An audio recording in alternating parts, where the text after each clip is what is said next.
the previous video, we took a look at how squeaks happen and how to avoid them when you lift. And now we're going to take a look at the far more sensual technique, the slide. And a slide is when you shift from one place to another while maintaining contact with the string. And it's a really useful technique because it's one of the few ways that we can move from one position to another while maintaining sound. The problem with it is without the right techniques, you're going to get a really brutal squeak at the beginning of them. So that's our goal for today, is to find out how and why these techniques work, how to use them in different situations, and how to practice them. And I know I've been focusing mainly on technique, and I still do think that you can control for all the squeaks that you play without anything else, but there are some extraneous elements that will either hurt or help your effort to remain squeak-free. So I'll rapid fire those at the end of this video. And if you missed part 1, I highly recommend you watch that first, because there are ideas and techniques there that'll be necessary for understanding the stuff we're going into today. And I'll leave a link to that below. So let's get started. I'm going to do some slides, and I'm not going to do anything special with them, and we'll see how it goes.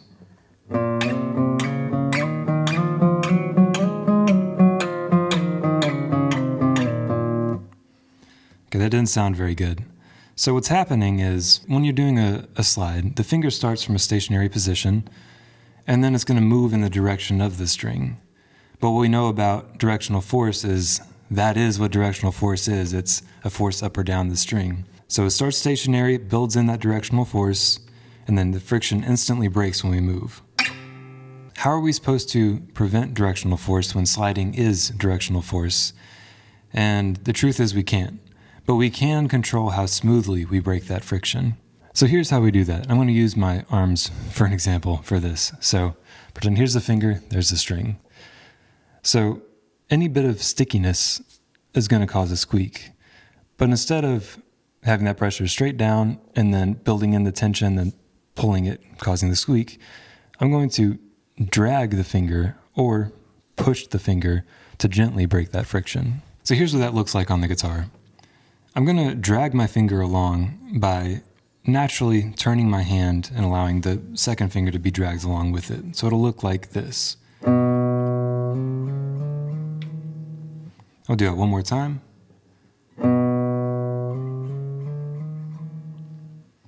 And it's the same for pushing a finger as well. So start here, and I'm going to make sure that I rotate my hand to where I know I'm going to push that finger along instead.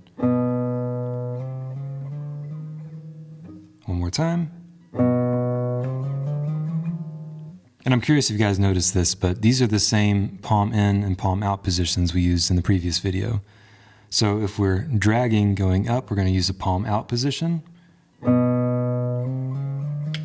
And if we're pushing going up, we're going to use a palm in position. Let's take a quick look at going down. If you want to drag a finger down, you'll go into the palm in position. And if you want to push a finger going down, you'll go into the palm out position.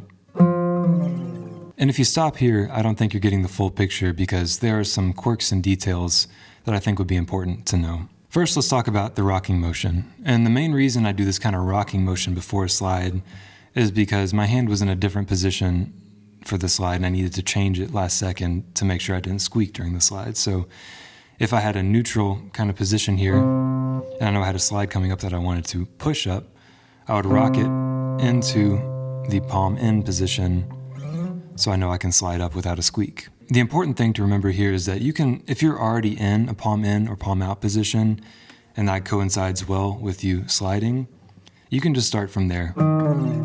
Or. So this kind of rocking before doesn't really have an effect on the efficacy of the squeak-free slide. How do we know whether to push or drag during a slide? And that all comes down to the context of what you're playing. What music came before, what music's coming after, and also what kind of feeling preference do you have within that? Let's take a look at a couple use cases in the demo tune, and we'll start with this one. So for that, I know that I'm going to be landing up here at the end of it, which is a palm out position, so I chose to push the finger, which keeps it in a palm out position all the way up. For this other section in the demo tune, I feel like it's kind of a toss-up between pushing and dragging, so I'll try dragging first. let me try pushing. Pushing that one felt a little bit more uncomfortable, so I guess if I had a preference, it's actually dragging on that section. Practicing slides is really simple. You just pick a finger, a push or a drag movement, a string, a fret, a direction, up or down. So you got a lot of options. Each finger has its own movement range and feel, so there's no better way to get used to it than just by practicing a few minutes every day and finding the sweet spots for every finger. If you're struggling with this, remember that the sensation in the fingertip is the guide. So what we're looking for is to feel that string start to begin to move under the finger and then ride it like scissors through paper. What you don't want to feel is a sort of stickiness. The stickiness is going to cause the squeak. So just by messing around with it, trying tiny little adjustments and feeling for that gentle beginning of the movement, that'll be the trick. I've only focused on things within your immediate technical control in these videos, but I want to take a bit of time and power through all the things that affect how squeak prone you are at any given time that have nothing to do with technique. Your strings are either brand new or way too old, more squeaky. You have dry fingertips, or your calluses are jagged, more squeaky. You play in a small and reverberant practice room, all the high frequencies are bouncing around, apparently more squeaky. Your guitar, for some reason, amplifies higher frequencies more than other guitars, more squeaky.